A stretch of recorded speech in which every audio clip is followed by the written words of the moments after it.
अब आपको दुनिया में चल रहे जियोपॉलिटिक्स के खेल से भी खबरदार कर दें। सीरिया की राजधानी दमिश्क पर कल इजरायल ने हवाई हमला किया। इजरायल ने सीरिया के राष्ट्रपति भवन और सेना के मुख्यालय को निशाना बनाया।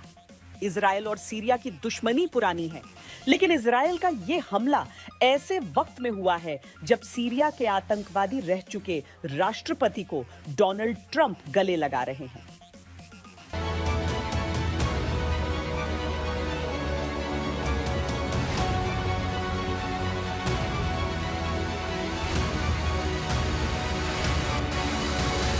सीरिया पर इजराइल के इस धमाकेदार हमले को देखकर विदेश मामलों के एक्सपर्ट मई महीने की ये तस्वीर याद कर रहे हैं, जब डोनाल्ड ट्रंप ने सीरिया के अंतरिम राष्ट्रपति अहमद अल शरा से मुलाकात कर दुनिया को चौंका दिया।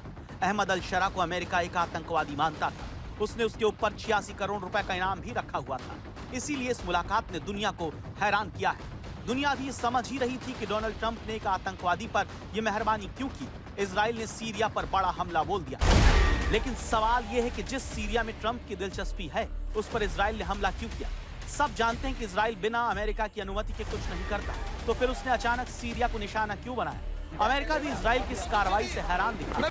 सवाल यह है कि जो अमेरिका सीरिया को अपने पाले में खींचने में लगा हो, उसके खिलाफ जाकर नेतन्याहू ने ऐसा क्यों किया। इस सवाल का जवाब ड्रूज समुदाय है, जो भले ही रहता सीरिया में हो, लेकिन इसका रिश्ता इजराइल से बहुत गहरा है। इजराइल कहता है कि उसने ड्रूज समुदाय की रक्षा में सीरिया पर यह हमला बोला, क्योंकि सीरिया की फौज ड्रूज को निशाना बना रही है। इजराइल ने पहले ही चेतावनी दी थी कि अगर सीरियाई फौज ड्रूज बहुल शहर स्वेदा से वापस नहीं लौटती, तो सीरियाई सरकारी बलों को नष्ट कर देंगे, और इजराइल ने फिर ऐसा ही किया। ड्रूज समुदाय एक अल्पसंख्यक धार्मिक और जातीय समूह है, जिसकी जड़ें इस्लामी इतिहास में हैं, लेकिन आज ये एक स्वतंत्र और रहस्यमय धार्मिक परंपरा के रूप में माना जाता है।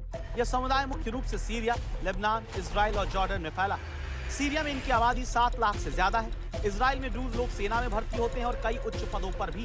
इजराइल के भीतर ड्रूज समुदाय को यहूदी नागरिकों जैसा अधिकार प्राप्त है। तो इजराइल और ड्रूज लोगों का करीबी रिश्ता है। लेकिन दिलचस्प बात यह कि जिस सीरिया को इजराइल ने निशाना बनाया है, उसे अमेरिका इजराइल से दोस्ती करने को कह रहा है। लेकिन इजराइल के हमले से सीरिया बुरी तरह भड़का हुआ है। लेकिन अमेरिका को लगा हुआ है कि सीरिया इजराइल से दोस्ती करे।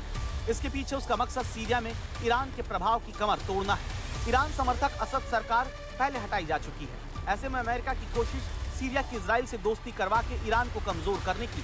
इसी रणनीति के तहत सीरिया में आने वाले गोलान हाइट्स पर इजराइल ने पिछले साल कब्जा किया, ताकि सीरिया में ईरान समर्थक हिजबुल्लाह की कमर तोड़ी जा सके।